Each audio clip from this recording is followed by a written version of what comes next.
The phone rang in the middle of the night, sharp and jarring against the silence of the small house. It was 1981, long before caller ID or digital screens could warn you who was on the other end. For 19-year-old Laura Bennett, it was just another ordinary evening until that shrill sound cut through the stillness. She hesitated, her hand trembling as she reached for the receiver.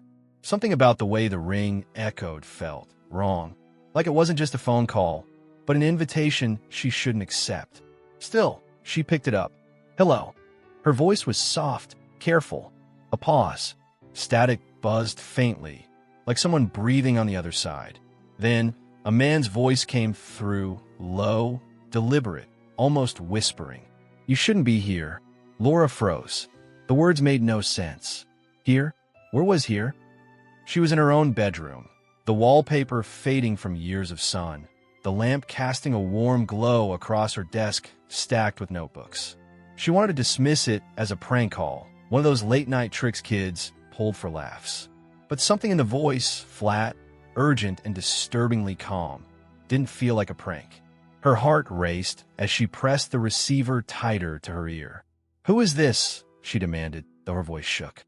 The silence that followed stretched unbearably long, until the faintest click echoed through the line.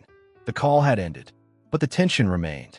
Laura sat there, staring at the phone in her hand, trying to steady her breath. Questions swirled. Who was that? How do they know her? And what do they mean by here? In the months to come, Laura would discover that the call wasn't random at all. It was a warning, one that connected to a secret buried deep in her family's past, a secret someone was desperate to keep hidden. That night in 1981 wasn't the beginning of the mystery. It was the moment the past reached out through a simple ringing phone, demanding to be heard. And once Laura answered, there would be no turning back. Because the voice was right. She shouldn't have been there. Laura didn't sleep that night. Every creak of the wooden floorboards, every whisper of wind against the windows pulled her awake, reminding her of the words on the phone. "You shouldn't be here." By morning, she tried to convince herself it was nothing, just a wrong number, some stranger with too much time on his hands. But deep down, she couldn't shake it. There was something about the way that voice lingered in her mind. Cold, certain, like it knew her. To understand Laura, you have to know where she came from. Her family had lived in the same house for decades, a two-story clapboard home on the edge of town. Her parents often said it was built with history, though Laura always thought it carried something heavier than that. A silence hung in the halls, one that grew sharper at night. Her mother avoided talking about the house's past, while her father busied himself with work, rarely addressing the strange little things Laura sometimes noticed, like how doors would creak open even when shut tight, or how the phone would occasionally ring once and stop before anyone could answer. For years, Laura brushed it off, but the phone call changed everything. She began to replay childhood memories, searching for meaning. The faint voices she thought she heard at night when she was younger. The old photographs her grandmother once kept in a box. Photos she never let Laura look through for too long. And most of all, the one rule her mother repeated endlessly: never answer the phone after midnight. At the time, Laura assumed it was just superstition. But now she wondered, what did her mother know? The more she thought about it, the more unsettled she became. She remembered her grandmother's cryptic warnings, muttered prayers when the wind howled through the house. She remembered how the old woman would stare at the phone with something close to dread, as if waiting for it to ring. Laura wanted answers. She tried to ask her mother, but the response was always the same. Don't dig into things that don't concern you. Only now, Laura realized this wasn't about curiosity. This was about survival. And yet, she couldn't stop digging. Late that week, Laura went to the attic, a place she'd always avoided. Dust clung to every surface, and the air felt heavier there, like time had settled and refused to move forward. Among the boxes, she found an old rotary phone, identical to the one in her room. Its cord was frayed, its dial frozen in place. But taped to the underside of the receiver was something unexpected, a single scrap of paper, yellowed with age. On it, scrawled in shaky handwriting, were 3 words. Don't answer again. Laura sat cross-legged on the attic floor, staring at the scrap of paper. The words "don't answer again" scratched at her mind, refusing to let go. Who wrote this? And why leave it hidden with a phone that clearly hadn't been used in years? Her instinct told her to show it to her mother, but another voice, quieter, her own, warned her against it. She thought of her mother's sharp refusal every time Laura asked about the house. Don't dig into things that don't concern you. But wasn't that the problem? It did concern her now. Still, the thought of confronting her mother brought another conflict bubbling to the surface. Laura had always struggled with trust, especially since her father's long absences. He traveled often, claiming it was for work. But even as a child, Laura sensed there was more to it. He would return tired, distant, and unwilling to answer her questions. What if he knew more than he let on? What if the silence in this family wasn't just habit? It was protection. The phone call had split something open. Laura realized she was caught between two instincts: obeying her family's unspoken rules, or breaking them to uncover a truth they seemed desperate to keep buried. Days passed with a growing unease. Laura carried the note, folded in her pocket, like a secret talisman. She went about her routines, school, part-time work, but her thoughts were haunted by the attic and that broken phone. The ordinary world around her felt thinner now, as if one sharp tug would reveal something darker beneath. Then came another complication. One evening, as she sat in her room pretending to study, the phone rang again. Not the broken attic phone, but the beige one on her desk. Her hand hovered over it, frozen, remembering the warning. But the ringing didn't stop. It grew louder, more insistent, like it wasn't just calling her, but demanding her attention. Finally, she snatched it up. "Hello."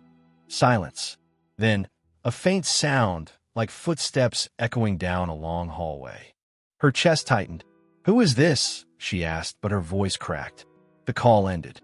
This time, though, something changed. When she set the receiver back down, she noticed the lights flickering overhead. Only for a second, but long enough to raise goosebumps across her skin. The house itself seemed to react to the call like it was alive. That night, she confided in her closest friend, Daniel. He was the only one she trusted enough to share the strange details: the midnight call, the attic phone, the note. Instead of laughing, his face turned pale. "Laura, my grandmother used to tell me stories about phones that rang when no one was supposed to answer. She said they weren't calls from people. They were invitations." Laura stared at him. Invitations to what?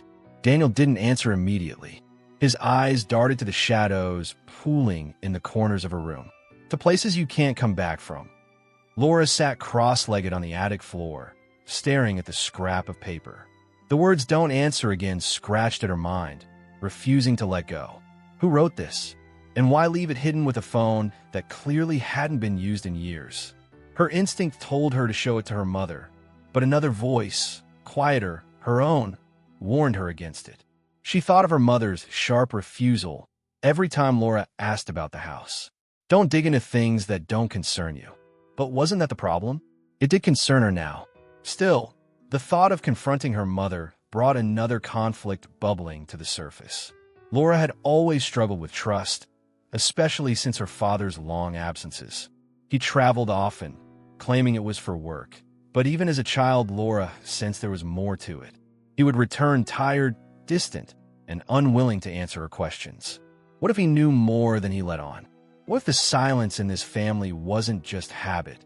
It was protection. The phone call had split something open. Laura realized she was caught between two instincts: obeying her family's unspoken rules, or breaking them to uncover a truth they seemed desperate to keep buried. Days passed with a growing unease. Laura carried the note, folded in her pocket, like a secret talisman. She went about her routines, school, part-time work, but her thoughts were haunted by the attic and that broken phone. The ordinary world around her felt thinner now, as if one sharp tug would reveal something darker beneath. Then came another complication. One evening, as she sat in her room pretending to study, the phone rang again. Not the broken attic phone, but the beige one on her desk. Her hand hovered over it, frozen, remembering the warning. But the ringing didn't stop. It grew louder, more insistent, like it wasn't just calling her, but demanding her attention. Finally, she snatched it up. "Hello." Silence. Then, A faint sound, like footsteps echoing down a long hallway. But her throat felt locked. "Laura," the voice repeated, calm, insistent. "You have to listen. Time is running out." The line went dead. Her chest heaved as she clutched the receiver, staring at the shadows crawling across her room. "Time is running out." The words echoed in her mind like a warning or a countdown. The next morning, Laura confronted her father. "You've been keeping something from me. Both of you. What is this? Who's calling me?" His face hardened. "Don't ever answer that phone again," he said firmly. "If it rings, let it ring." "But why?" His silence was worse than any answer. For the first time in her life, Laura felt truly alone. No one would give her the truth. No one would protect her. The only way forward was to keep listening to the calls, no matter what they led to. That night, as the clock struck midnight, she sat by the phone, hands clenched, waiting. The house groaned, lights flickered, and the air grew colder. When the ring finally came, it wasn't just a sound. It was a summons. Laura sat frozen by the phone, heart pounding as the cold air of her bedroom seemed to thicken. She thought she understood the rules. Don't answer, don't dig, don't push. But now, after weeks of uncertainty and fear, she realized she had been wrong. The danger wasn't just outside the house, it was inside. Earlier that day, she had noticed something strange. The attic phone, the one with the yellowed note, had disappeared. She had been sure it was hidden in the same dusty corner where she found it, but now it was gone. Panic clawed at her chest. Who else could have moved it? And why? Then came a knock at the front door. A familiar voice, Daniel's, calling her name. She rushed down the stairs, relieved to see him. "Laura, you can't be alone right now," he said urgently. "I found something. You need to see it." He handed her a small envelope, worn and creased. Inside were photographs, images of her as a child, taken from outside her bedroom window. Someone had been watching her for years. And then, in the corner of one photo, a shadowy figure stood, her father. Laura's stomach turned. "Dad," she whispered, disbelief choking her. Daniel nodded grimly. "He's been keeping more than the phone a secret." The calls, they weren't random. They were warnings. For you. From him. Her father had warned her not to answer, not because he was hiding, but because he had been protecting her from something far worse. A dark family legacy she hadn't understood. The realization hit like ice. All those years of secrecy, all the hushed conversations, were meant to keep her alive. But the twist, the real shock, came as she looked back at the envelope. A small note fell out, written in her father's handwriting, but dated decades before she was born. It reads simply, "When she answers, everything changes." Laura's mind spun. She understood now. The calls weren't just warnings. They were invitations, and she had already accepted. Every choice, every moment of curiosity, had set the stage for something inevitable. Her father appeared in the doorway, face pale, hands trembling. "Laura, you had to trust me. Whatever comes next, you can't let it." Before he could finish, the phone rang again. Not the attic phone, not the one on her desk. A third line she didn't recognize, its tone sharper, more insistent than ever. Laura froze. The choice was hers. Answer and face the truth. Don't answer and risk never knowing what's been waiting in the shadows of her family's past. Daniel grabbed her hand. "Whatever happens," he said, voice urgent, "you're not alone." She inhaled, trembling, staring at the phone. The line rang again, louder this time, as if mocking her hesitation. And then she made her move. Laura's hand hovered over the phone, trembling. Every instinct screamed at her to let it ring, but her curiosity and fear had merged into a single, unrelenting need to know. She pressed the receiver to her ear. "Laura," a voice whispered, familiar yet distorted, echoing as though through a cavern. "It's time." Suddenly, the room seemed to shiver.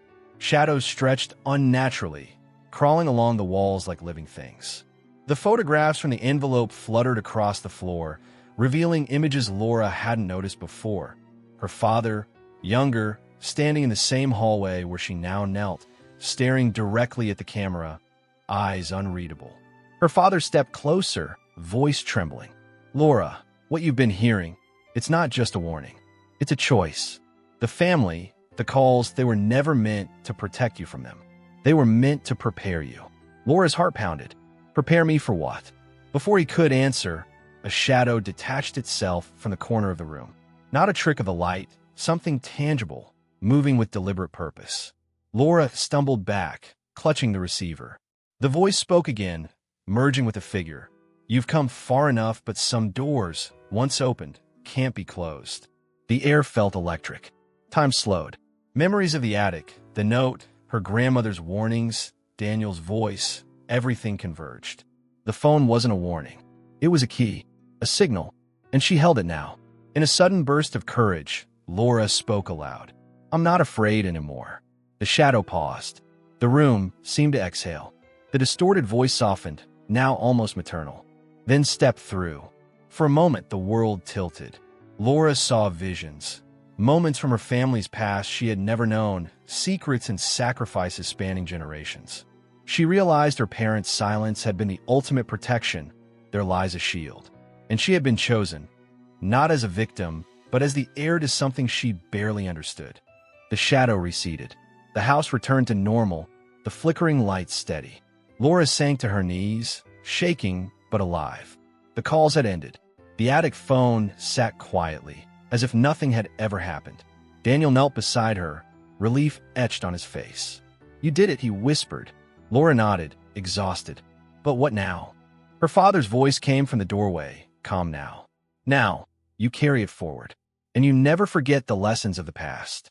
As she looked at the phone one last time, a final detail caught her eye. Etched into the receiver, faint and almost invisible, were the words her grandmother had written decades before. The calls are never over. They only wait for the next. Laura's breath hitched. The story had ended, but only for now. The family's legacy, the mystery, and the calls themselves were far from gone. She had survived, but the house, the voices, and the secrets had not. The house was quiet now. Laura sat on the edge of her bed, holding the rotary phone gently in her lap. The weight of everything she had learned pressed against her chest, heavy but strangely comforting. The calls had stopped, for now, but the lessons they carried would stay with her forever.